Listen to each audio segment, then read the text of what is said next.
আমার কখনোই কেউ ছিল না, কেউ নেই, কেউ থাকেনি।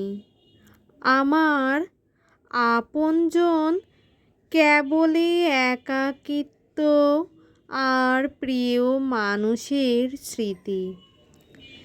ছেড়ে যাওয়া মানুষের ওপর আমার কোনো অভিযোগ নেই, কোনো অভিমানও নেই। আমি মানুষটা ভীষণ সাধারণ।